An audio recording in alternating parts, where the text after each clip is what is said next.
Hi, everyone. Welcome to this evening's panel, Keeping Score, Creating Equitable Judging and Screenwriting Contests. I'm Dani, a writer originally from Kansas City, but I now live in Oakland. And I'm Via. I live in Los Angeles. And I'm Julia Morizawa. I'm a freelance script reader as well as a writer-producer. I'm currently in Portland, if we must know. And I am a Japanese American, long dark brown hair. I'm wearing a green sweater. And before we get going, we're all members of Women of Color Unite, and Women of Color Unite would like to acknowledge that we operate, gather, and benefit every day on the traditional land of several tribal nations, Chumash, Tongva, Tataviam, and Kizh, which is now known as Los Angeles County. We stand in solidarity with our Indigenous brothers, sisters, and non-binary peoples. And now back to Dani, who's going to talk more about our transparency initiative. Yeah, so in June 2021, a member of Women of Color Unite asked fellow members about their experiences purchasing particular screenwriting services. So this led to a lot of discussion about the quality of coverage and notes that our members had received from these paid services, as well as questions about reader demographics. So many members began, unfortunately, sharing painful experiences of receiving notes that were rife with bias. And from there, Julia, Via, and I realized something needed to be done. So after months of work, we issued a call to action to increase transparency and accountability in screenwriting contests and coverage services, not only to address the issue of reader bias, but to increase agency for all writers when determining which contests to enter or whom to purchase coverage from. And we've placed a link to our paper in the chat. So in support of that transparency work, tonight we've gathered a panel of industry DEI experts who will evaluate anonymized scoring guides from screenwriting contests and coverage services. They will dig into what's working well and recommend areas to strengthen cultural competency and remove bias. But before we get into the action, we really have to recognize Cheryl Bedford, the founder of Women of Color Unite, who was immediately supportive of our efforts and offered the full backing of the organization. Thank you so much, Cheryl. We couldn't have done this without you, and we'd love for you to say a few quick words right now. First of all, thank you for doing this. To Dani, to Via, to Julia. It's been a long road to get here tonight. I am so incredibly proud of the three of you. I am proud of every volunteer, of my entire staff, of which nobody gets paid. Because I'm just going to say this, women and girls of color run nonprofits only receive 0.5% of all grant and foundation money. But what no one ever counted on was the sweat equity of women of color. It is invaluable. The thing that I'm most proud of is the legacy of Woke You, which took the three of you were members and you're like, we're gonna do something, and damned if you didn't. I am very proud of you. I am proud of the research that you did. Shout out to Manon DeReaper, who's on the East Coast, who made this look all pretty, as Manon does. I'm not gonna stay because I'm a producer, I'm not a screenwriter. The three of you, you've always had it. You've always had it. And I love the way that you went about the statistical analysis, because you know, at Woke You, we're all about statistics to fight all of the isms: racism, sexism, ableism, ageism, colorism, sizeism, and fat phobia, and homophobia. So with that, the only thing I have to say is just how incredibly proud I am of you, how incredibly proud I am at everybody who Woke You, who helped to make this happen tonight. Shout out to people I know like Hilliard, hey, and other folks on here, Diana, Wright, for all of you, thank you. we don't have a lot of allies who actually really want to do the work. And we say that it's not about allyship. It's about being a co-conspirator, which means practicing your allyship every day. Thank you all. I'm going to go because I just did a panel for 2 hours talking about diversity, equity, inclusion, accessibility, and belonging. Oh, and shout out to all of our partners who signed on, like Respectability. Right, for all the partners that are, and you can see them within the paper, who signed on, who made sure that we were accessible, right? Like Respectability, Diane, Elizabeth, Jordan, everybody. We do have an accessible version on our website. That is, one of our key focuses at Women of Color Unite. So again, thank you all for coming. Shout out to all the members of Woke U who always support us. And Dani, Via, Julia, it's been a long time coming. Y'all know what to do. Y'all got this. For everybody else, good night. Thank you always for your support. I'm going to get some rest. I'm going to eat some dinner to get up and do this fight all over again tomorrow. Thank you all. Oh man, thank you so much, Cheryl. Just to remind everyone, we've placed a donation link to Women of Color Unite in the chat. Please, please, please financially support the important work that our organization is doing. Okay, so let's talk a little bit about how tonight is going to go. So our panel is going to review the reader onboarding processes and scoring guides for 3 different anonymized screenwriting organizations. We will have key details displayed on screen. We're going to have slides throughout the presentation so everyone can follow along. We'll have Q&A at the end of each organization segment. So please put your questions in the chat. We'll be monitoring that, and then we'll share that with our moderator and panelists. And last but not least, please also use the chat to introduce yourselves and connect, shout out like social media handles, where you're watching from and so forth. We, like to create a sense of community, and we want people to connect over this very important issue. Hopefully I got everything. I believe Julia is putting our Twitter handle in the chat, so you can follow us to stay up to speed on what we're doing as we continue to work on this issue. Okay, so I now have the pleasure of introducing our moderator for this evening, our very own Via Bia. So Via is a writer, producer, director, and alumna of Labs Through Sundance, Stowe Story Labs, and Sina Qua Non, sponsored by AMPAS. Via has been a screenwriting fellowship reader since 2016 and has been on the programming teams of festivals such as Slam Dance, Mill Valley, and Cucalores. Her short film, These Colors Don't Run, was supported by Kodak and distributed by HBO. And in the past year, Via has been a producer on 3 short films. Please welcome Via Bia. Hi, everybody. Thank you so much for joining us tonight. Let me give you a visual description of myself. I am wearing a black and white shirt. I have long, dark, wavy hair, and I'm wearing a black jacket and glasses. Before we move on, I'd like to just say how excited I am that all of you decided to come and check out the work that we've been doing. I think screenwriting contests and fellowships, and even the coverage services, it takes a lot of work to get there. I know that I've always been a curious person, always curious about like how the sausage is made, etc. And I think tonight's going to give us a peek behind the curtain and also going to allow actionable advice to come in so that screenwriting contests, fellowships, and coverage services can kind of move forward, being the most equitable as possible and in a way that bias doesn't creep in.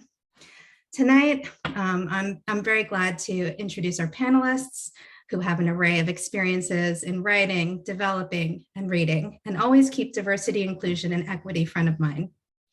So you all can have a quick taste of their backgrounds. I'll read through their bios, and after our grateful applause and finger snaps, we will begin. Our first panelist that I will introduce is Hilliard Guess.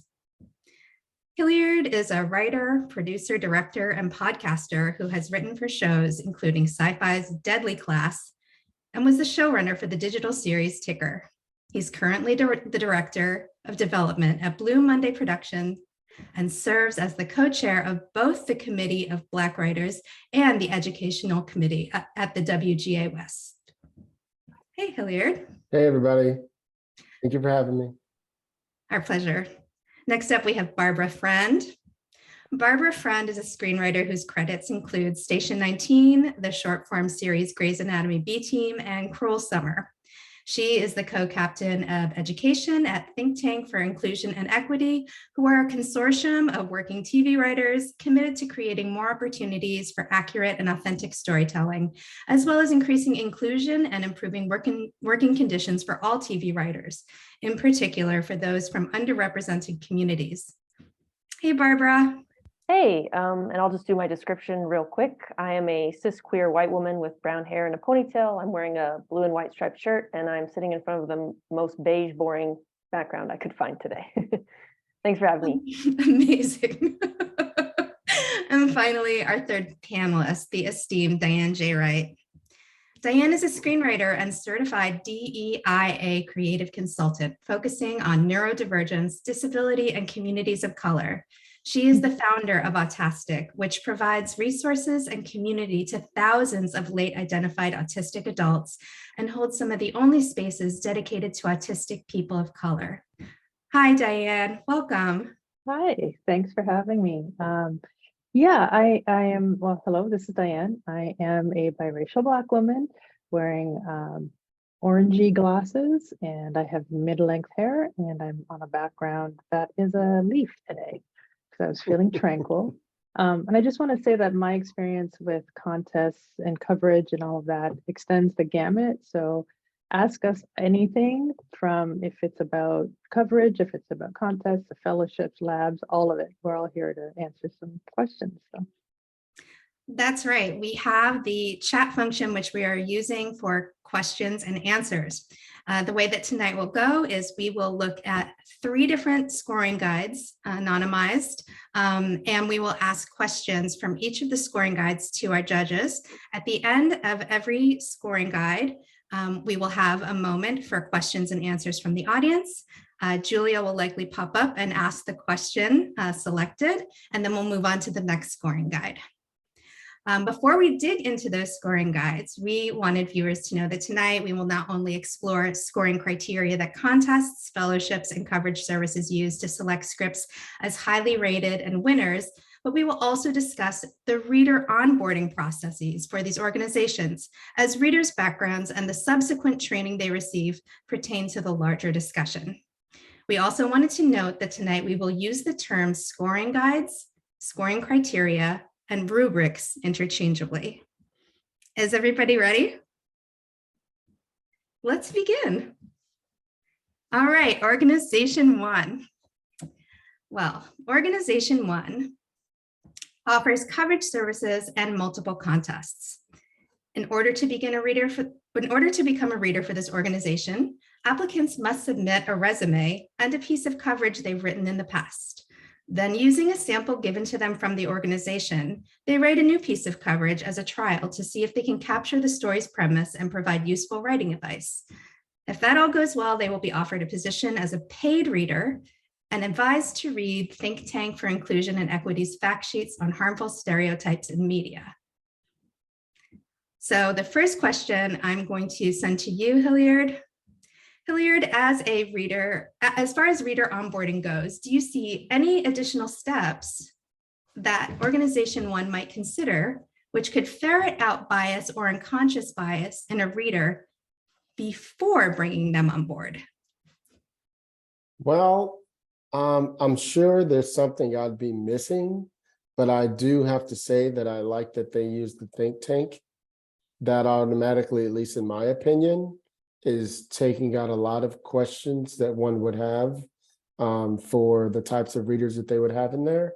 And by the way, I didn't say it, but I'm a Black dude, fine as hell, you know, everybody want me, you know, all that stuff. No, just kidding. Shut up, Barbara. I'm a little silly, as you guys see. And let me see what else.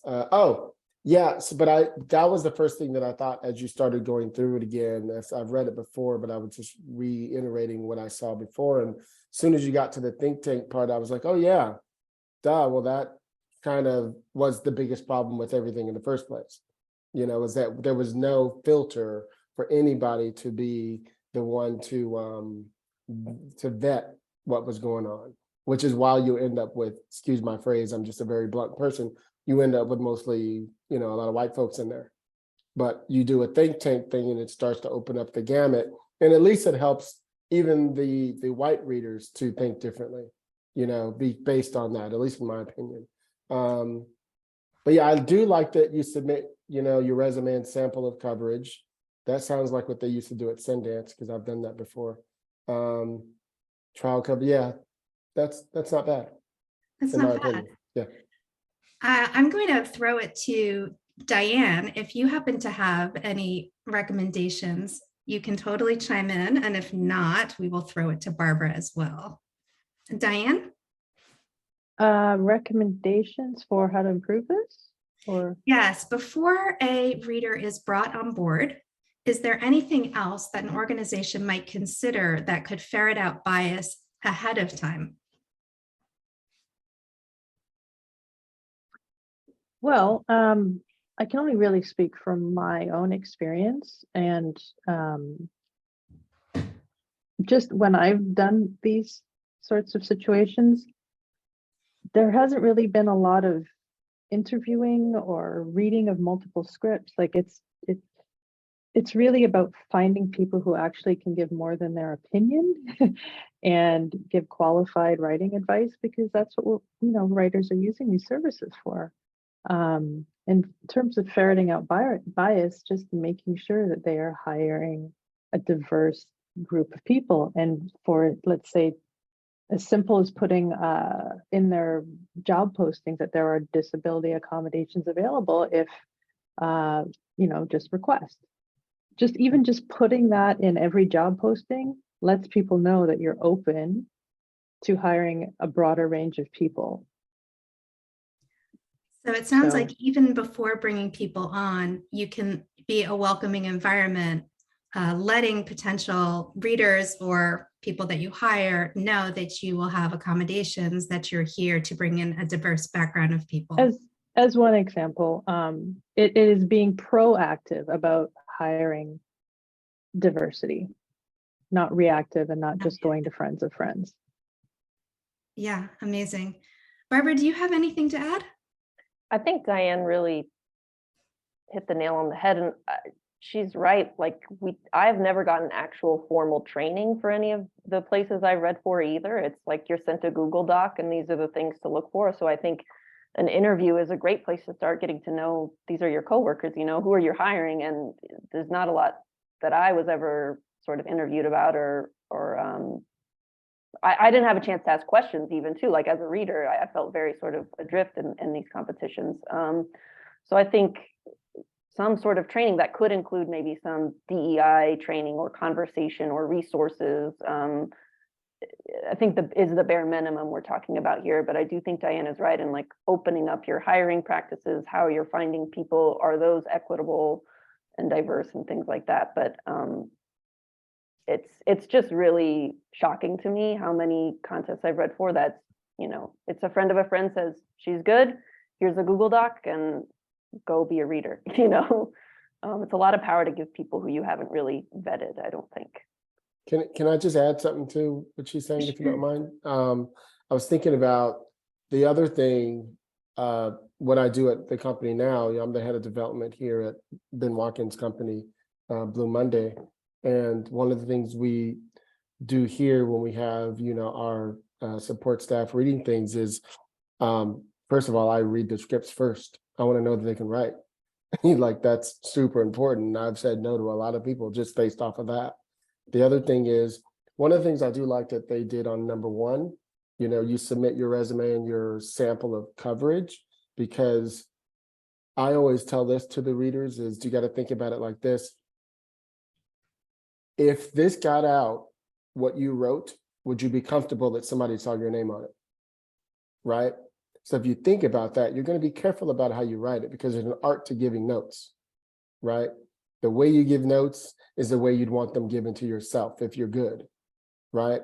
So for me, that's what it really comes down to, is when I'm looking at, say, if somebody was to submit their sample coverage for something that I was doing, I'd be going, would they be okay if somebody sent this to them? You know what I mean? So that's the way I look at it, if that makes any sense. So I think that's a great question to just pose to prospective writers, in addition to some of the other things I heard, which are actually to give training and actually to do an interview. I think what all three of the panelists are saying is it would be great for the organization to get to know the reader more, get to know who they're working with, and all that information can really help them assess if there's unconscious bias or bias that plays regularly in this reader's mind. That was amazing. Let's move on to the next slide. Thank you. Slide 8. Let's see, we're looking at the reading process now of the same organization.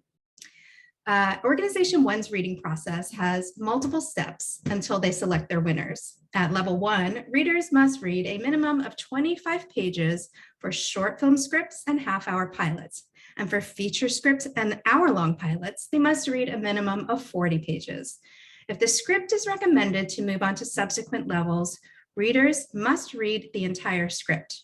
For any level, readers must provide numerical ratings for a variety of categories, which we'll get into in our next slide. Readers must also write a brief paragraph offering the rationale for their scores. So level 1, they don't necessarily have to read the entire script, but might if it's a short enough script. They have to fill out a numerical rating form and also provide a brief paragraph offering their rationale. So Diane, I'd like to ask you, do you think there are any pros and cons of allowing readers to stop reading after a certain page count? And do any of those reasons pertain to bias in judging? And if you just want to answer the first part first, that's great. Well, I'm actually thinking about the second part. Oh, okay, great. Do that first. While I'm trying not to admit that I don't always read them all, because there's sometimes it's time in my life and it wasn't really good in 10 pages. No problem, girl. Okay, because why am I reading a whole feature if it's now you have to remind me what the second part was. See how that works? Yes, so the questions, so these are paid coverage. So these are contests where people paid to have their things read. And in the first level, the readers can kind of stop reading at 25 or 40 pages, depending. So what might the pros and cons be of allowing readers to stop reading at a certain page count? Right. So when you're in a situation of bias and say you're reading a script that is outside of your knowledge or cultural comfort zone, if it's a comedy, say, you might be reading the opening scene and it's full of these jokes that are just not funny to you because they're so in group, and so you just chalk it up as bad writing and move on without having the knowledge that this is not written for you, perhaps, but the writing might still be good enough to continue reading. So it's having enough awareness to understand that the things that rub you the wrong way as bad writing might not be that at all. For example, when I write autistic characters, there's a lot of behavior because it's a cinematic field, right? We're looking at behavior that may not seem natural or maybe confusing to a reader when you're reading it on the page, but I'm conveying someone's actual character through action. But if it doesn't make sense to the reader, they'll be like, this is bad writing, and they'll throw it out. So just knowing that that's part of what you're doing when you're reading a script. I don't know if that answers the question. No, I think that's what was great. going through my head. No, it's sort of, it sounds like you're saying if a reader is not from an in-group, but the script might be about from a group that they're not familiar with, it's possible that what they think is bad writing is actually just writing about a community or a type of person that they're not familiar with. Right, and they Right? wouldn't really catch on to that if they only read 5 pages, perhaps, if they were just reading an opening scene or two. But if they went a bit further, it might become more clear that, oh, this is not talking to me. This is not about something I'm familiar with, so I'm just going to keep going. Right. Can I echo that? I actually totally agree with you, Diane. That's actually a really good way to look at it. It's brilliant, actually, because there's so many times when you just can't figure out the voice that's being written, and you get into the groove a few pages in, you're like, oh, I get it. I'm rolling with them. I see the world. This is how they talk, or this is how they do. We've all done it. We've read a script and didn't get it at first. The more we started reading, we were like, oh, they just very staccato in the way they write. Oh, they're just very, whatever it is, we just may not be used to seeing it or whatever. I just wanted to go back to one thing you said that I was thinking about with this one here. And I saw somebody ask the question. What I was saying is, I was talking about that sometimes you can read the coverage from the potential readers. And that is true. Like, we even do it with assistants, in our support staff. Everybody in here is a real writer. They're all trying to be, on staff or something. So we all read them before they even get here. They got to be at a certain level even then, So there was something about if you're paying for coverage. Oh, I didn't realize that this organization is also about the coverage. That it bumped me that they actually stopped 25 to 40 pages in. And I was like, wait a minute, I'm paying for coverage. If I wasn't, and I'm just submitting my script, then I can see you reading 25 pages and going, nope, this isn't working. But if I'm paying for coverage, to me, you should finish it. I think for coverage, it looks like they have to read the entire script. But if it's for the contest, they can boogie out early. Okay, maybe I misread that, but that's what I was getting there.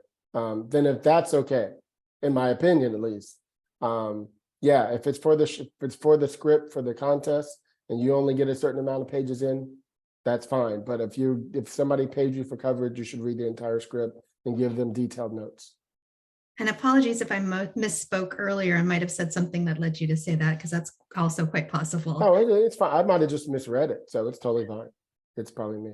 Go ahead, Barbara. I know you want to say something. No, but I think looking at this sort of situation, I hear Diane of like, it's impossible to read the whole script sometimes, given the workload that is dumped on readers sometimes for little to no money. Obviously, that we're talking about an organization that does pay, but it's still, I don't think it's a fair wage, to be honest. It almost never is. But in these situations, I would wonder, does this organization have a second or third reader? Because everything Hilliard and Diane are saying, just because I might pass on something by page 25, shouldn't be, I'm one person. I don't know everything. I don't know what I don't know. Like, there needs to be some sort of fail-safe to make, and if we're talking about bias, especially, like, is there someone else who has a different life experience than me that can read it after me and see, is this where Barbara might have gone astray or been confused? So I think if it's a contest where you don't have to read the full script, especially, and I think in general, there needs to be a second reader, a third reader, a variety of readers who can come at it from a variety of perspectives, because otherwise it could be a great script for someone else, but it's not great for me, and who cares? Like, I'm just one person, So it sounds like you believe that if there's a fail-safe of another reader, and especially a reader who might be from a different background, that could really help where bias creeps in. And it looks like with this contest, if it gets to the second round, then yes, the reader is obligated to read the entire script. But like, for example, if I passed at page 25, am I the only one who gets to say it's a no? You know what I'm saying? Like, or does Hilliard also have to say it's a no? And does Via also have to say it? Things like that, I think, before something is thrown out. It's like launching the nukes, and you each have to turn the key at the same. No, it's not like that. Okay, I'll stop. Here's an example. I was reading something today for a script. And it was only like a, I don't know, 37, 40-page script. And I only got to 20 pages. But I had so much detail on why I had to stop that I was able to explain why. You know what I mean? And that's what I'm looking for. As long as you can clarify your, I always say your why. Like I gave them really detailed notes on here's things to look for and whatever, but I stopped here because you were doing the same thing over and over and over, you know? So this is why I stopped, you know? So for me, I don't mind them stopping if they still got to give me the reason. I don't want them to just stop because they were like bored or whatever. That's not a good enough reason to me. So for you today, that was for the production company that you yeah, it was for a project somebody wanted us to do, and I was like, no. But yeah. Right. Okay, let's move on to the next slide. Oh, okay. Thank you. So we're still on organization 1. And we're looking a little bit more, we're drilling down further to see their contest scoring process. So they rate 9 separate categories on a scale of 1 to 10, with 10 being the highest. Those categories are plot, characters, format, dialogue, originality, style, pacing, current market potential, and hook. These categories are then averaged together to create an overall score. Finally, the reader indicates whether they would recommend, consider, or pass on the script. All of that goes into finding out if they can pass to the next level. So Barbara, what do you think of these 9 categories and the recommend, consider, pass score? Do you think you would add or remove any categories that could help address potential bias? For me, the number one thing I would remove is current market potential, because 1, I am a reader and writer. I am not a buyer. I am not an executive. I am not at some production company. I don't, even if you have your finger on that pulse, like there's millions of companies, any one person could want to buy that script. Any one person could think it's right for them and their company. And like, this is what I was saying earlier, I am just one person. So if I would get that out of there. The others feel about story. And I feel like if these are screenwriting competitions, that's what we're there to read and note is story. Current market potential, I mean, anyone could make anything. And I don't have that expertise, nor do I think I should be the only one who has any say in that. So I would say, yeah, I would recommend this story, but I should never be able to say I'm passing on this because I don't think it has market potential. I just think I just don't think it's a good idea to put that in there, because so many people are going to have different thoughts and knowledge around that. So it's looking pretty good, but the current market potential is not something maybe that should be in the reader's purview. Is that right? I think on the whole, this seems solid, but for me, that is like the one thing I wish was never part of any screenplay competition. It's just, that's for the execs and the producers who want to read the top scripts to decide. I'm just, I would also add stakes to this one. I think that one's probably missing, but for me, that's just something I talk a lot about. It's just is this strong enough? Am I engaged? Am I, does it have rise and fall? Is it doing the thing? Is it taking me on a ride? Is it, because I'm not one of those writers who's such a stickler on where we are on page and have we done this by this thing.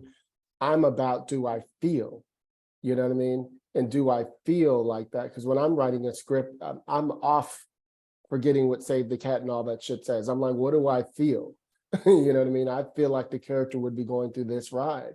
And there is some natural instinct, and I'm sure Barbara and Diane can speak to this too. There's a very natural instinct to having written over 40-something scripts myself, to where you just kind of understand where a character kind of should be.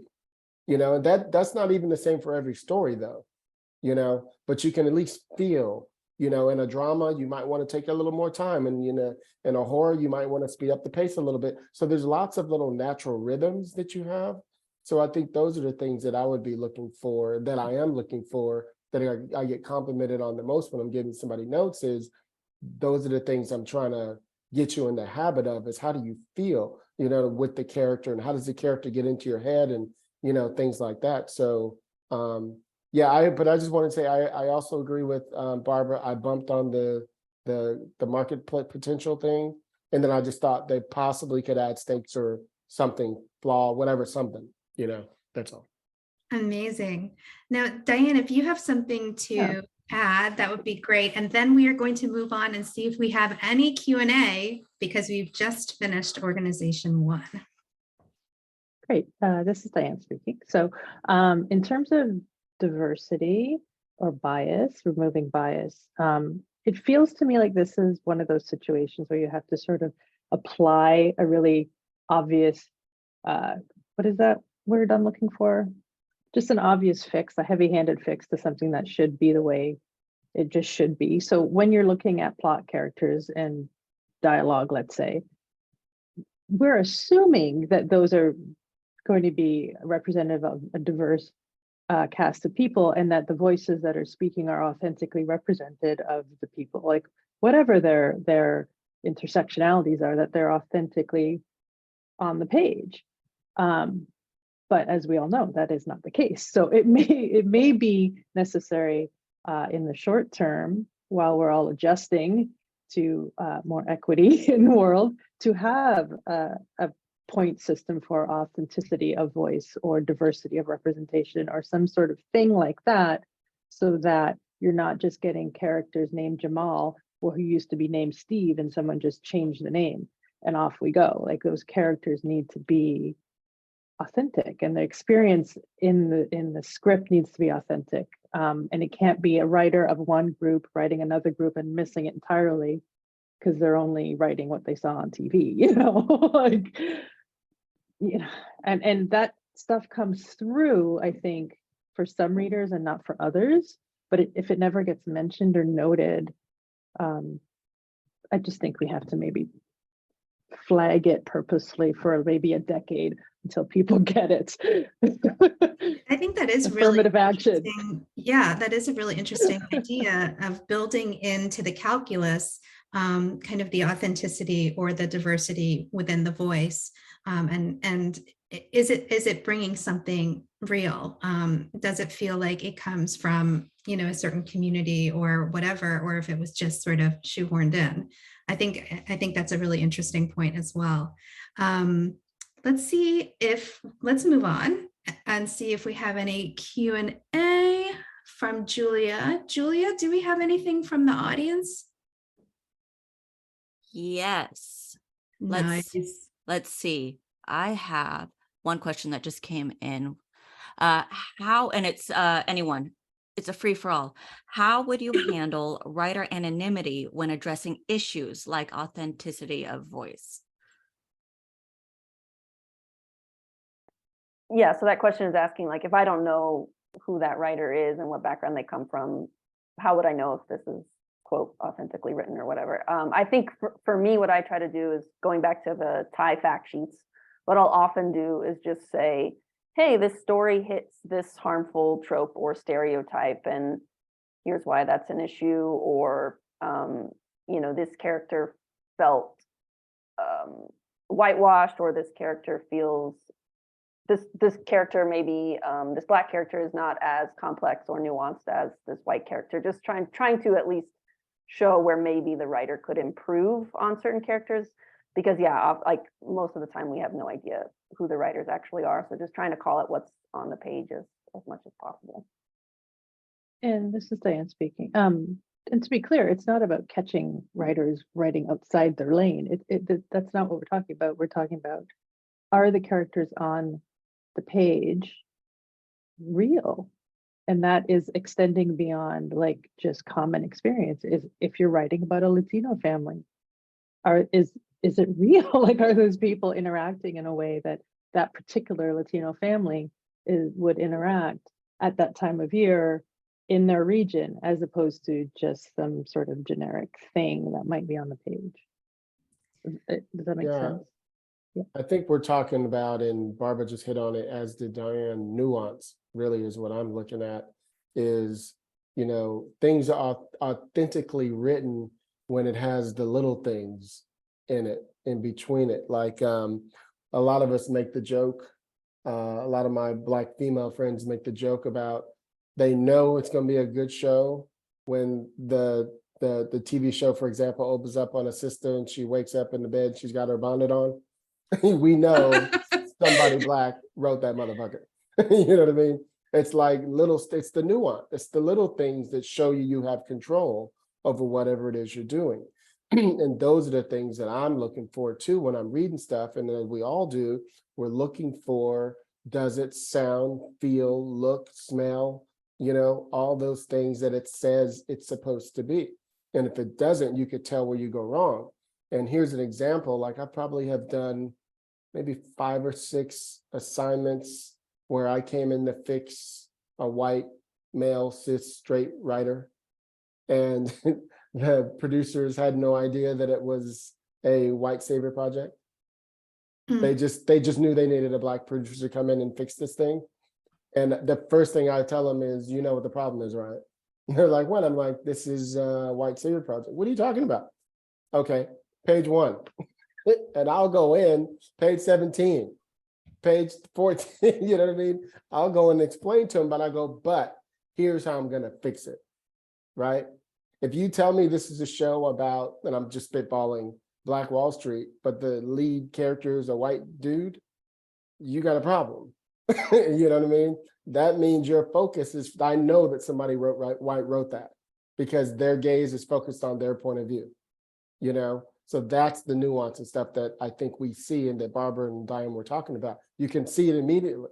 When a guy talks about how a girl has such a crush on his hero and then is always hitting on her, is always hitting on him because he's the action star, that's a straight, male who wrote it. You know what I mean? It's just little things that people do, And like, speaking of Black Wall Street, I think what comes to mind for me is the idea of having a diversified or diverse portfolio of readers. So if you have readers from lots of different backgrounds, you're more likely to be able to key in on the voice and the context of lots of different types of stories because there are a multiplicity of lived experiences, right? And not that we have to live every experience to be able to write about it, but it certainly helps to have those writers on board so that they can verify and say, yes, this, I've been around so many people, my family, my community, everybody, and yeah, this rings true. Let's move on to organization 2. We're doing Chef's Kiss very well. Organization 2. Let's take a brief look at them. They offer coverage and partner for writer initiatives. So they themselves do not run any contests, but instead partner with other groups in various writer initiatives. Organization 2's readers must already have at least 1 year of full-time professional experience as a reader before reading for this company. Once hired, readers are expected to read the entirety of all assigned scripts and are financially compensated. I'm going to throw this one to Diane. So Diane, do you think that Organization 2 has addressed potential reader bias and unconscious bias through their onboarding process of having people who have worked on a professional level for a year? And yes, that's the main thing. I'm not sure how that would possibly address bias because those jobs are gate kept. Is that even a word? I knew you were going to go in, Diane. I was like, go get him, girl. Should I not say those things? I mean, that's just get him, girl. Get him. Just what it is. So it is a good thing to have that awareness that they want people with experience and not just anybody, because a lot of the contest, yeah. But then you're up against this chicken egg situation. If people haven't been able to get those jobs, how do they get the job that has that as a requirement? So there has to be some. Oh, go ahead. Sorry, I don't have to solve the problem, right? Do I? No, you don't have to solve it, but tonight we will. I'll jump in on that. Yeah, do. As we talked about earlier. That's all. I'll jump in on that. I totally echo exactly what you're saying, Diane.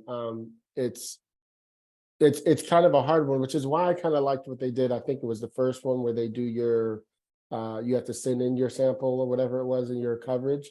That at least weeds out the fact that I may not have worked at said company or agency or anything before, but I know how to give good coverage because I've been in a writers group for 4 years or whatever, you know, so you could still have those people. And I think that's what I try to do. I try to find those people who are, you know, who look different than other people, but can give amazing notes because like I said, they've been in groups, they went to school, they, you know, they worked in the indie world, they've done shorts, or whatever it is, they're in the game. They just may not have worked at a big company or agency or network or anything like that before. So I think that's going to be the key is we need to, I've said this many times, even on my podcast, we need to stop it with this whole industry thing that you got to have a BA to work at freaking, you know, William Morris in the freaking mailroom. Like to me, that's old school white dudes keeping out people of color, period. They know most of us aren't going to college or couldn't at the time. So they were like, let's come up with this rule. You know what I mean?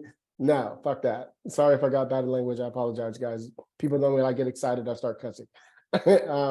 And so we're gonna actually, we'll be drilling down into that more. I think that you're bringing up, like, that's an amazing point, and I like that you're cursing also. Okay, I'm gonna be me then. Okay. Love it. So I just want to warn you. Okay.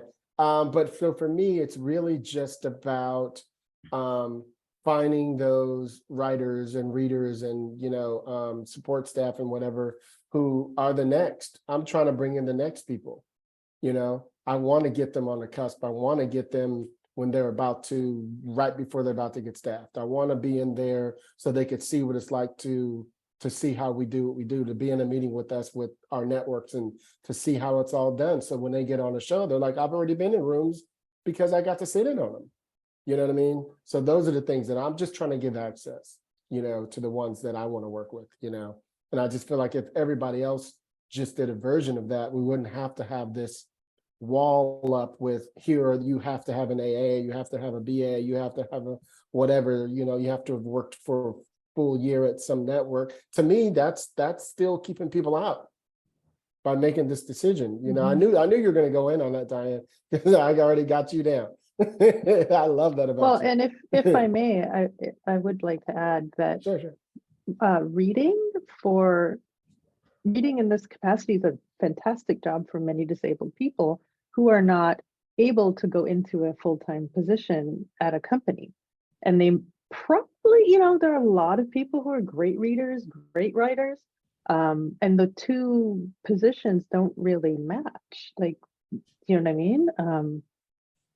Being able to go into a full-time job, not necessarily comparable to being an amazing analytical, even if someone's working in publishing or in another, you know, not screenwriting, they can get a little bit of training and be absolutely fantastic at this job. Yeah, that's a great point. Like for people who need to have a more flexible schedule, either because they need to be part-time or because they are disabled or for a variety of reasons, how are they going to get that in-person kind of full-time job that can lead them to get this reading position? So, you know, there are a lot of really good questions about if there's a certain type of gatekeeping happening here. Yeah, I think we can drill down a little further and look at the next slide. Let's see their scoring methodology. Let's see, their rating categories and coverage process are generally in line with organization one's criteria, although they have just 1, 2, 3, 4, 5 categories: premise, plot, characters, dialogue, and setting. The thing that sets organization 2 apart from organization 1 is having an overall score that is not a product of the average scores from the categories that they rated earlier. So it seems as though the only way a script can become highly rated is if the reader answers yes to this one question: would you recommend this script to a peer or superior? So I'm going to throw this out to all of you. And like, I love to see a feeding frenzy, Shark Tank, I don't know what this is. But where scoring is concerned, what potential reader bias could result from this question, which seems to be the only question that can get a writer a highly rated script? Are there things that the organization might do to better address those biases? If this is the only thing that matters, if this question, would you recommend the script to a peer superior, is the only thing actually that matters to allow the script to be considered highly rated? I think, I mean, I kind of get to an extent why they do this. I have a feeling whoever this is has a high turnaround for scripts.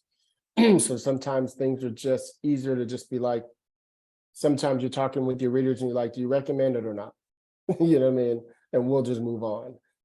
Sometimes it just kind of comes from that, and a lot of readers know this, you only want to say recommend when it's really a recommend, because your butt is on the line if you say it's recommend and it's not as good as you think it is.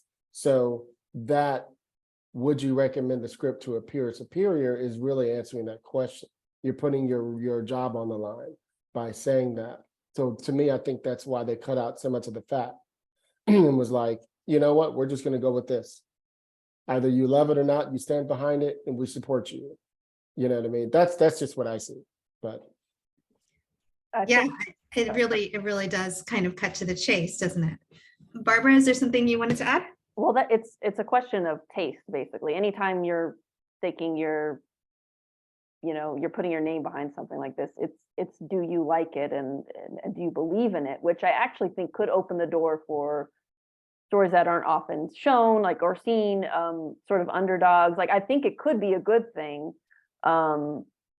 Like, maybe a lot of the pieces aren't quite working, but the seed of a story is there, and it's a story that hasn't been told before. And I really want someone to like take a look at this, and I think it's something we could build off of and develop from. And so I think there's a version of that sort of question that could be used for good, or also like, I would not recommend this because it's so terribly offensive. It's the best written offensive script, and I forget it. So like, you could use it for good, I think, but then also if your group of readers at your competition tends to skew sort of one way, then you're getting only tastemakers that come from a certain background, and then the scripts that are being recommended might start to feel, they might all start to look and sound and be one kind of script, and that then it might be used for bad, and then you're cutting other people and writers out of sort of the pipeline. So it's an interesting question. But I think it's a matter of you as a reader. What is your taste? What are you going to defend?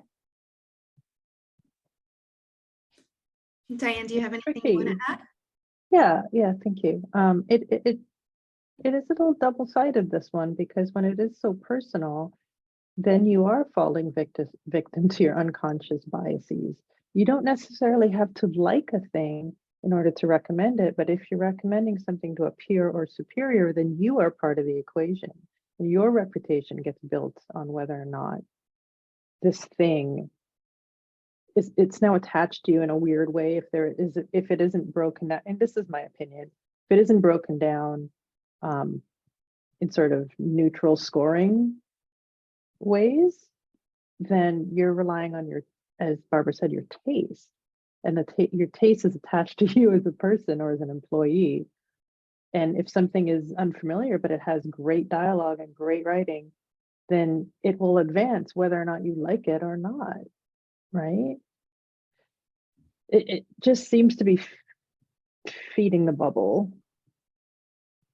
Is that bubble sort of the people that you're around? It's like, would you recommend it to a peer or superior? If you're only around people of a certain background, then it limits the scope of the scripts that you might recommend, right? well, I think this could be a problem in a competition. I wouldn't say, and this is just me speaking from working at a pod, that this wouldn't probably be this. I don't see it the same, at least when it comes to a pod situation, because we have our mandate. Whereas script competitions are, even though there are some, we know Sundance is more indie, so you're probably not going to get in with some big time fantasy script at fucking Sundance. You know what I mean? But you might get in with a, you know, some other small middle of nowhere type of show, movie or something. But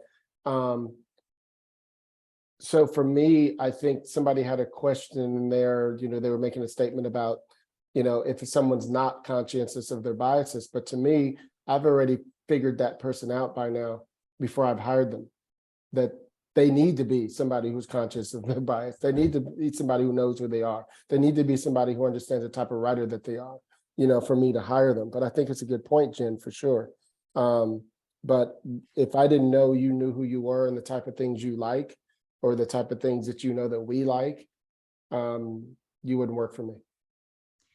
I think finally, the thing I want to ask is, does the idea of recommending the script to a peer superior seem overly concerned with market prospects?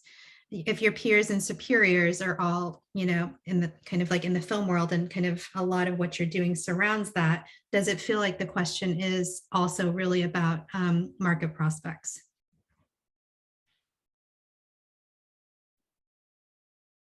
Everybody muted themselves at the same time. Oh, Can you gosh. repeat that? I'm sorry, I missed some of that for some reason.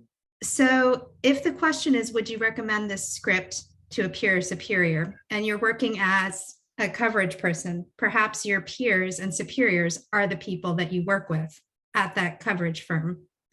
So does that seem, since that's who you're surrounded with, that actually they are talking more about market prospects than anything else? Because the thing that people want to recommend is the thing that has legs in the market, if that makes sense. Oh, I can't say that that's how we feel here. That might be how people feel other places, but it's really a gut. Do we love this? You know, we do underdog stories here, you know what I mean? So it's really about that for us. Does it cross our mandate? And for us to do something opposite of that has to just be like, holy shit, we got to do this one. You know, we're not going after the giant tentpole, something. We're going after stuff that moves us, you know. Which First. you have a mandate to work off of, which is great for all of your readers to keep in mind as they're kind of looking through the production company. It's interesting, like, is there a similar mandate that coverage services are having? I can't say any contest I've read for, they're not asking me to look for a particular type of script or story. So I think you're right. I think if you're not given anything like that, you might look for, well, what has been successful, and that's the thing I'm going to recommend because it's a proven success. And then we know we're just like feeding the same cycle of the kinds of stories that we see over and over. So I do think if there's not a specific mandate for readers of things that we mean by this question, then it could be sort of this self-fulfilling prophecy of like just the same, you're just going to get the same stuff over and over because that's what's been successful. And this is Diane speaking. It's particularly, this company says it's for Partners for Writer initiatives. That makes me feel a little not so comfortable with that, because now you're talking about stories and communities that are underrepresented, that aren't getting lifted up, that may get passed by just because they're unfamiliar.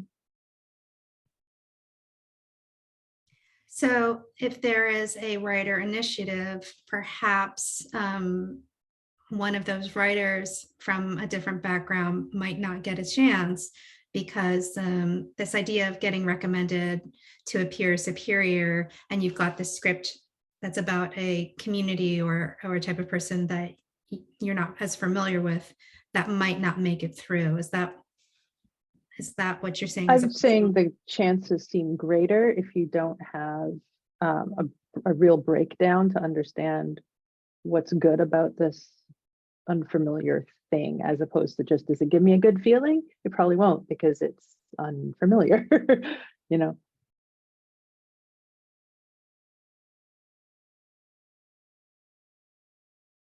Thea, you're muted.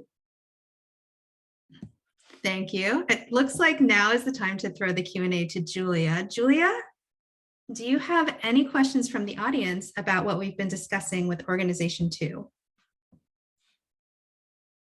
I do. It just came through, so I'm trying to skim it to make sure it's relevant. I'm going to just start reading and we'll find out, okay? If this organization has a disconnect between the script score and the overall would you recommend question, would the panelists, would you guys recommend tying the script score and recommend score together somehow? For example, averaging. Or would it be better to just eliminate / modify the recommend question altogether?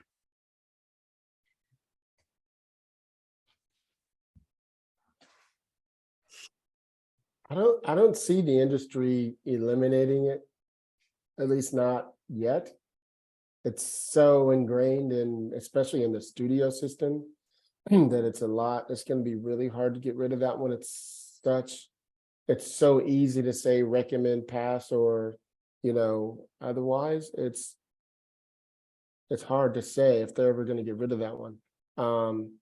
But I'm not against there being something new. We just have to figure out what it is. But to me, whatever it is, it's just going to be the same thing, but called something else, So that's my issue with it. But I understand it. And I see Jen is still going in. I love the passion. Can somebody read Jen's, Julia? I like hers. Her she's most interesting. recent comment there.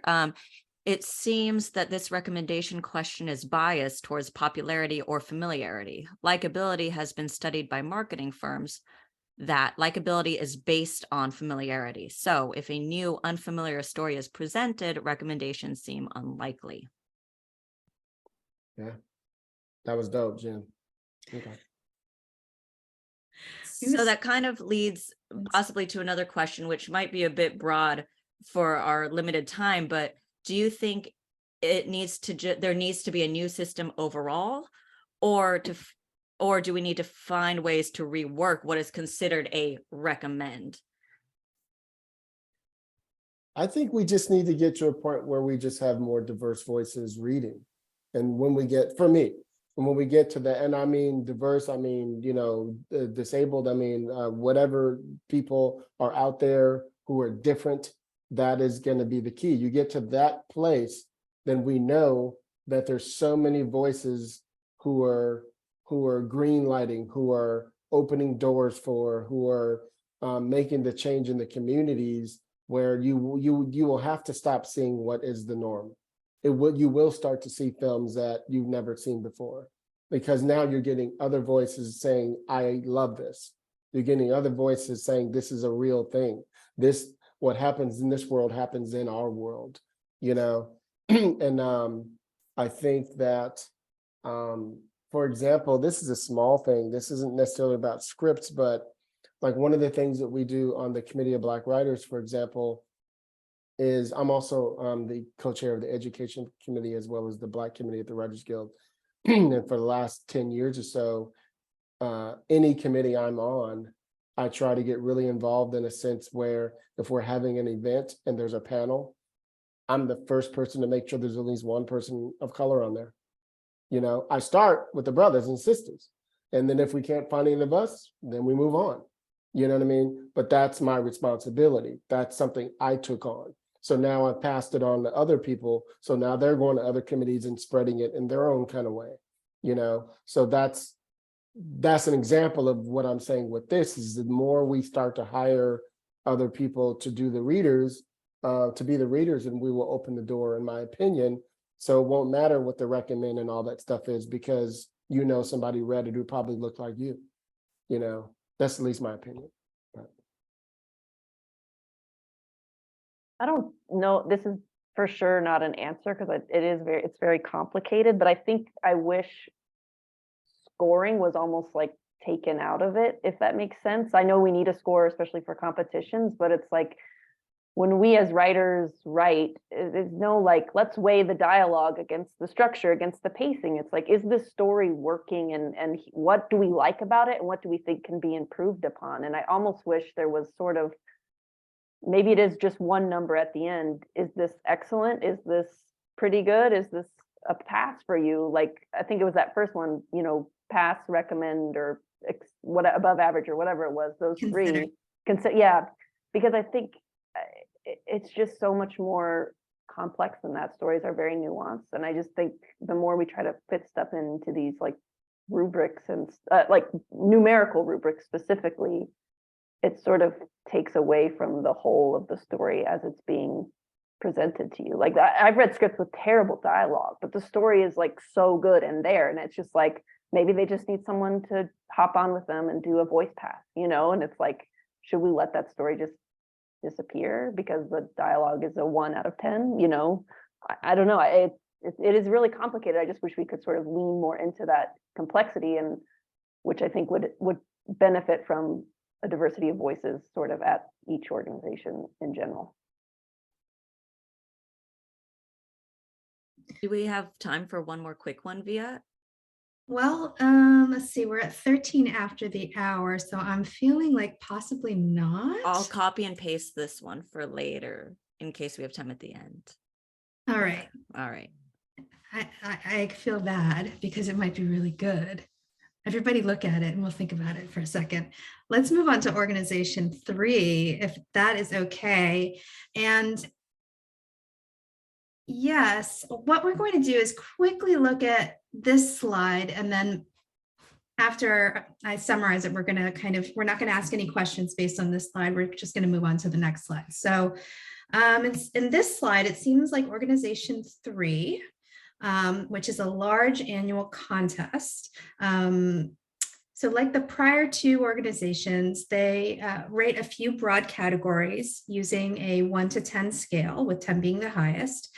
Although it should be noted that they have just 4 categories that they use, so fewer than any of the other organizations we've looked at. Additionally, the reader must write 1 paragraph stating what they think is and is not working in the script. All right, and so moving on to this slide.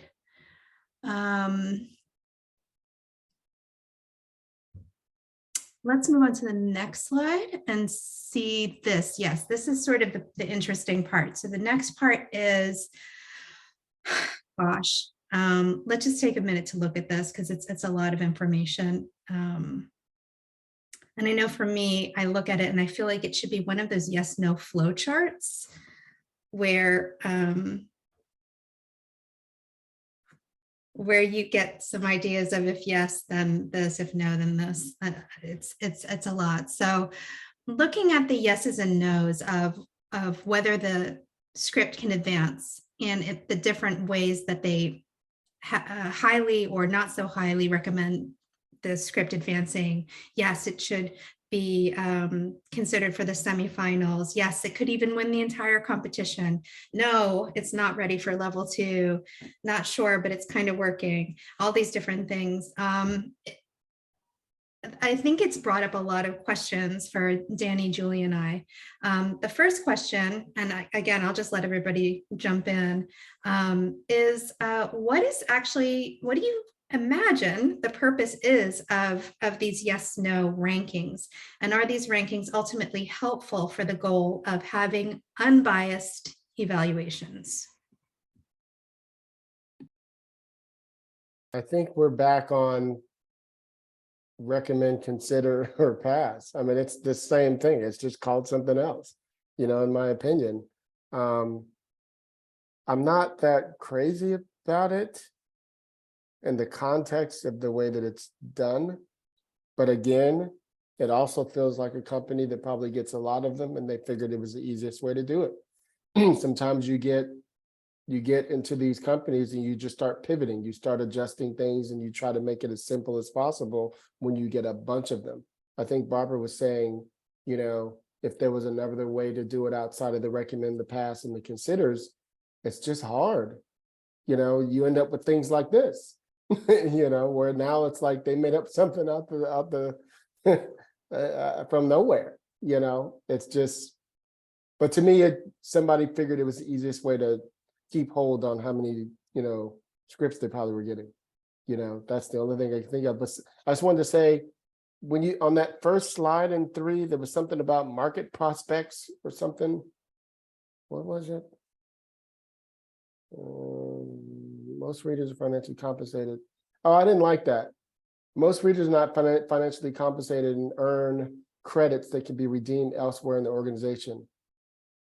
And I was like, oh, so it sounds kind of like, and I'm just going to say it, it sounds like something like for Austin Film Festival or something to me, like where you would, you know, their incentives are you could come and you'll get a green pass to go everywhere you want to go. You know what I mean? If you just read for us. And then if you come back next year, we'll consider you to be a paid reader. Yes, just how it feels to me. It seems like, I don't know. I don't like that one. Yeah, I think it's really interesting, the idea of what stands out about this organization against the other two is truly that the vast majority of their readers do seem to be unpaid, though they do offer credits for educational opportunities within their organization. Actually, let me ask a number of questions, and I'll just like ping pong through you all. Barbara, I'm going to start with you. What do you see as the benefits and drawbacks of using a mostly unpaid volunteer base to power a contest? The benefits are hard for me to see unless I am that organization, like, you know, and I need the readers and I need them cheaply and free, because I think this job, it takes a lot of time, and if you're not being compensated, there's a lot of people that this opportunity would keep out, and those are the people, those are the voices we're trying to bring into these reader circles. Obviously, you know, it's like, look at Pay Up Hollywood, right? We know what people make at entry-level jobs. It's still not enough. So why would people who aren't of a certain background take this job? Like, they cannot. It keeps so many people out of being a reader for this competition. So I just think it's really limiting the readers that you're going to pull in. And also, having read for festivals like this, I'm not giving it my all because I'm not being paid for it. And do you want that as your readers? You know, people who are not very invested in what they're reading either. You just do it because you have to hit a certain quota, and you're just racing through scripts and checking off things, and you're not getting the best work out of people, and you're not getting a diversity of readers. So I'm struggling to see sort of benefits. Yeah, so let me ask Diane, kind of jumping on what Barbara said about, you know, maybe not bringing in all the possible people because it's an unpaid workforce. Do you think, Diane, that in what way this pool of unpaid readers might actually affect the potential for bias in scoring and the notes that they give? If there is a certain possible limit to that pool, what happens? I'm not sure if this is exactly what you're asking, but one of my favorite topics is to talk about just because you are a good writer does not make you a good analyst or reader. Or, I mean, they are two separate skills, and the reasons people might not make it where they want to be in this industry is because they can create but can't break it down and they can create maybe a good first draft, or there's a great voice there, but if you can't break down your work and rebuild it or do it with someone else, then I mean, I'm just saying there's two separate skills. And if you're just getting free readers all the time, you're probably getting screenwriters who are emerging and might not have those skills even for themselves yet. I take reading very seriously. It's not like, do I like this? Do I not like this? And what? Like, no, I'm giving you real notes. It takes hours. They're based on years of experience, surveying, like deeply taking in projects out there. Like, it's a skill set. It's not something you just toss away. And if you bring those in, and that reflects the quality of your contest and the quality of your organization as well. But that's, again, probably not what you asked at all. No, that's pretty great. And so for Hilliard, I'm just interested, as somebody who is with WGA, kind of like, how does this sit with you? And do you think there are additional things that affect the pool of potential readers because of using an unpaid workforce? I mean, it affects a lot of things. I mean, it's I was just thinking about, I mean, I've referred a lot of writers to different things, you know, like a lot of my friends at the Guild, when they're not, you know, when they aren't making any money and it's during the festival season, and I hear about opportunities that come up and I'm like, oh, this company's looking for a reader, this company, whatever. Because a lot of people know what I do and they know I've been out for a long time. So they're always curious to see who I know, especially in this climate since George Floyd, you know, and they're always like, oh, no, we really want diversity. I'm like, oh, now you coming to me. So that's been interesting. What was the other part of your question? I apologize. Well, I think it's really interesting with your WGA background, thinking about creating an unpaid workforce kind of at the base level of this industry, and kind of how does that sit with you? It doesn't sit with me at all. I'm against it, 100%. If you can't pay somebody to read something, they shouldn't be reading it. That's how I feel about it, at least. And mainly it's just because as a professional, here's the problem I have. Let's just keep it real. Most of these companies, outside of the screenplay companies, are like, some of them are like multi-million-dollar companies. Let's just be real. You know what I mean? Why on earth they can't pay a reader, you know, $45, $50, $100, whatever, to read a script is just beyond me.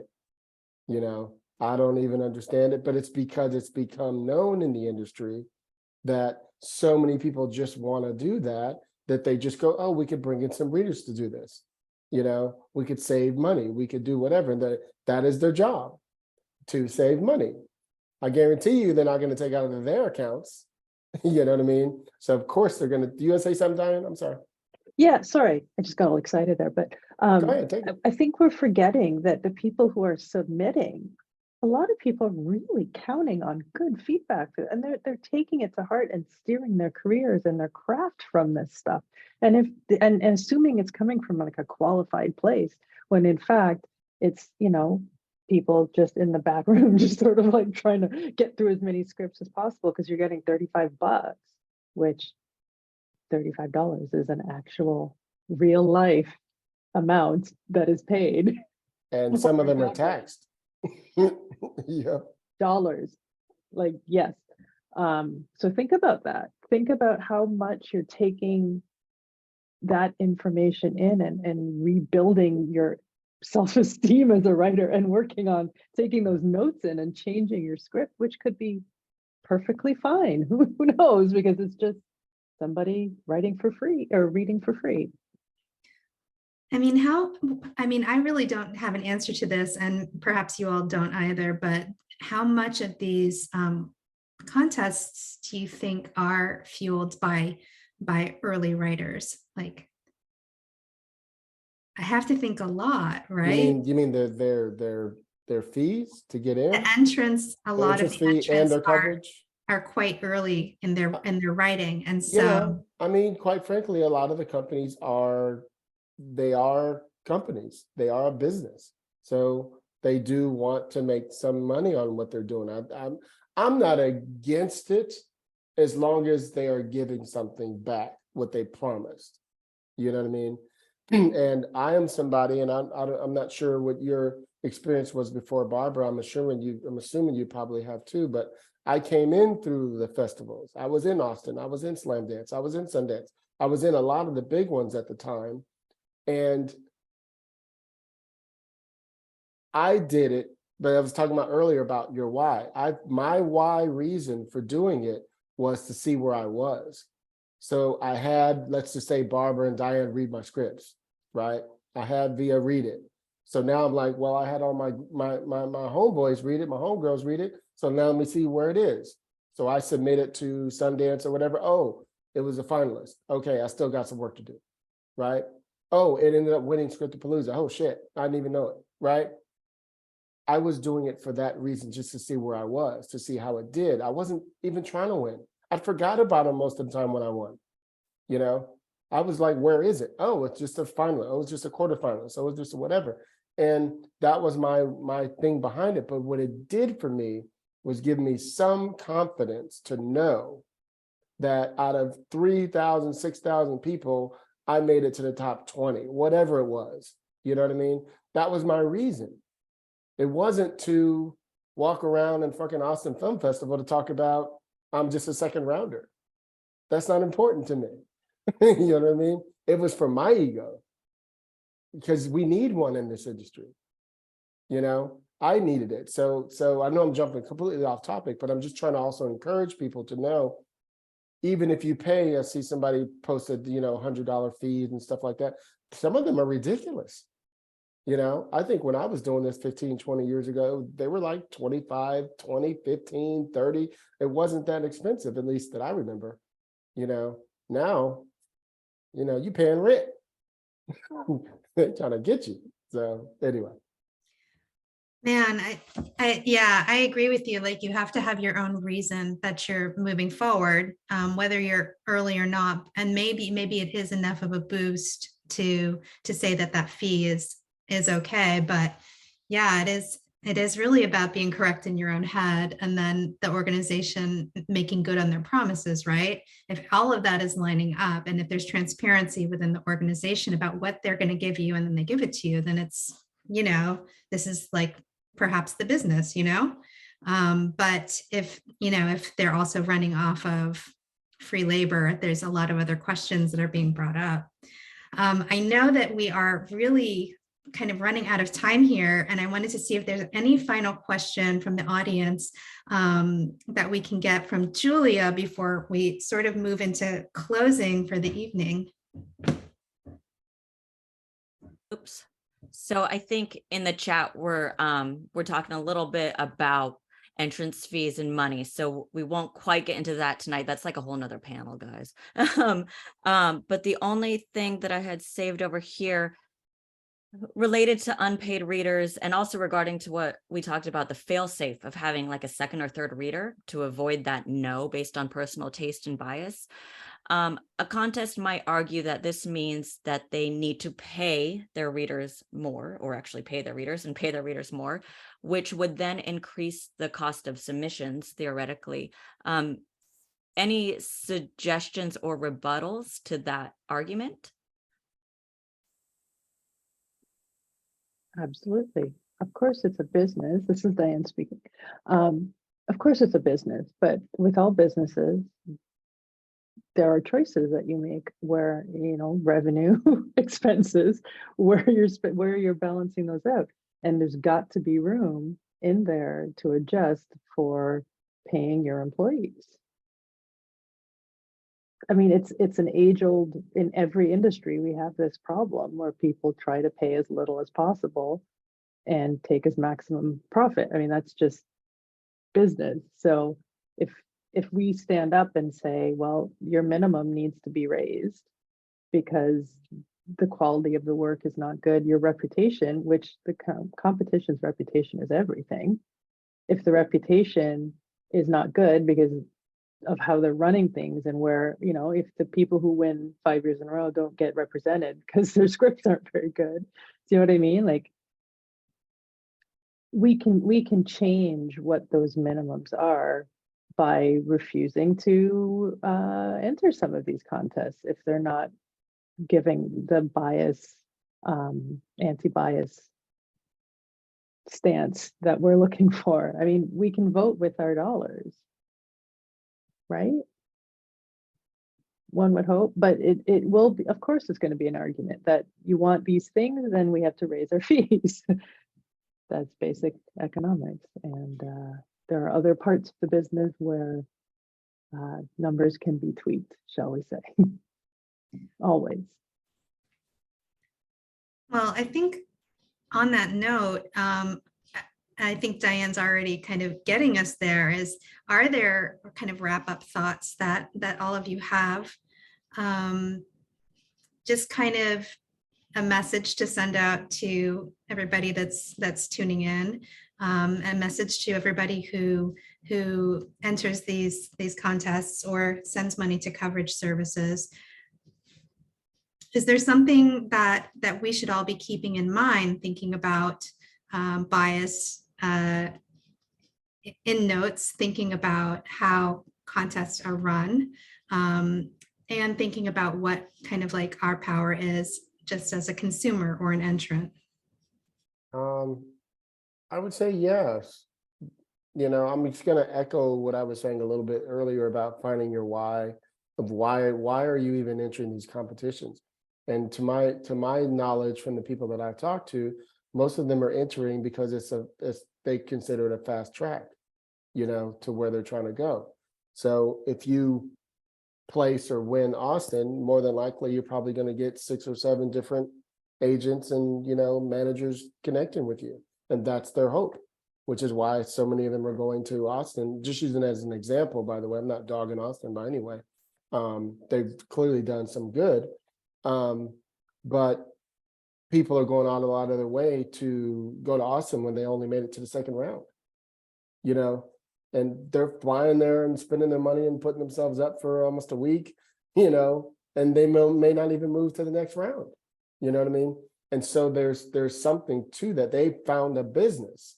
It is a business. They have, you know, John and Craig come there every year or every other year, whatever it is, and, you know, do their script notes thing live. You know what I mean? So there's like, it's become a hub of places to go. And I think there's some good in that. But if you can afford it, it's a good thing. But if you can't, you know, you're going all out of your way, in my opinion. But I think Brian said something earlier.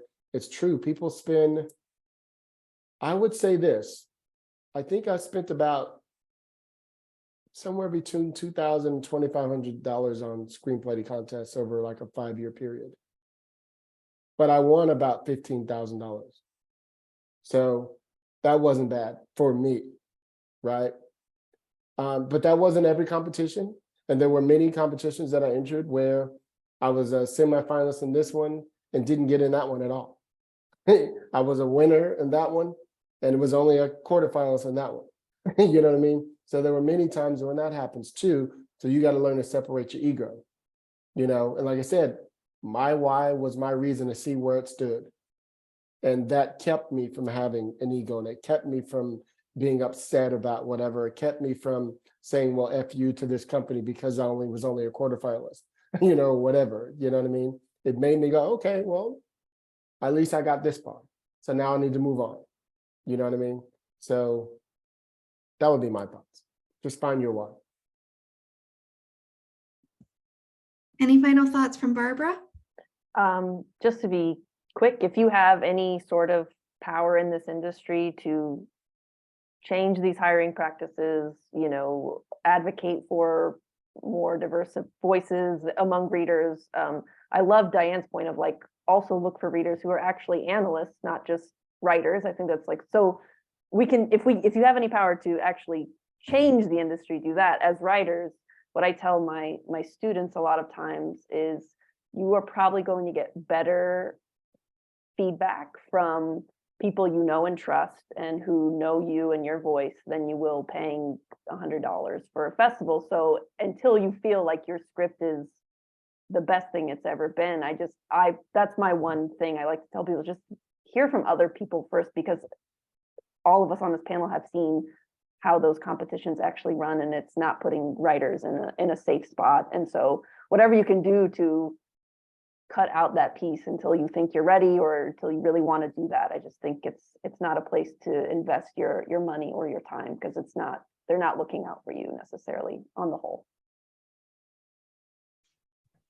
I don't mean to be negative, but that's just the truth. Yeah. Yeah. No, it's a great point, because like these things are one part of your writer's toolbox, your arsenal. Know why you're using them, as Hilliard said. There are many reasons, and if one is to feel good about your work, then choose appropriately. But in the industry, these are other ways to be vetted, right? So you're coming out of the mass of everybody, and you're being vetted by this contest. So it's really important which contests you pick, right? Which contests are vetting you. If you're trying to get someone to stake their reputation, to tie their reputation to you, you want to make sure you like their reputation. So look at those past contest winners. Is it a diverse set of people? Have they gone on to do the kind of work you want to do? If you can get an idea of what their scripts are they writing about a diverse number of topics? Or is everybody that's coming out of this one contest, whatever it may be, kind of the same? And you're not that kind of person, you're probably not going to have a good chance if they're using, they're picking the same kinds of readers over and over, if that makes sense. Like look at the end game and see if it matches yours, is what I'm saying. Due And diligence. save your money until you're ready to use that part of your arsenal. Otherwise, friends and family and people who will be honest about whether the story resonates or not. Or form a writers group, you know, like other writers at your level are great feedback.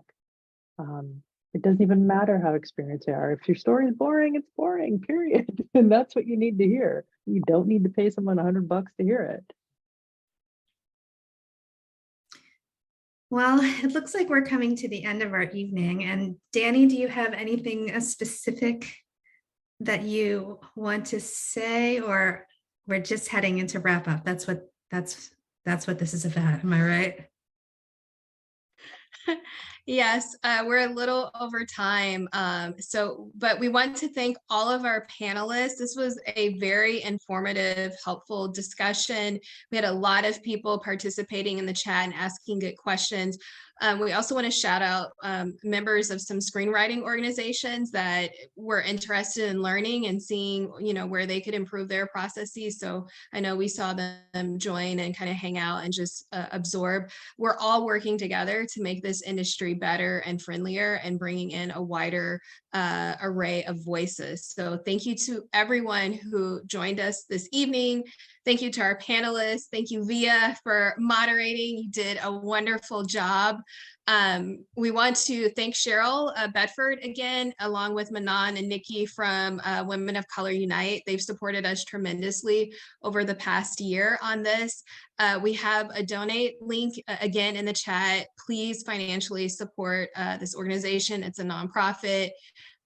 We want to thank our Women of Color Unite member, Jen, who handled all of the tech for this event. Jen, I would love if you could just spotlight yourself for a second so people can see you. You worked so hard and you also asked some really great questions in the chat. So thank you, thank you, thank you. We could not have pulled this off without your technical assistance. Okay, please follow us on Twitter at WOC Transparency. We've placed our panelists' Twitter handles in the chat as well. Show them some love for their participation on the panel tonight. And stay tuned for our Twitter account. We will be following up. Someone had a question about, oh, where are we going to go and learn more about screenwriting contests? We will have a follow-up to our paper early next year to talk a little bit more in detail about which screenwriting organizations are disclosing and being transparent about what. So more to come there. Thank you again, everyone, and have a good night.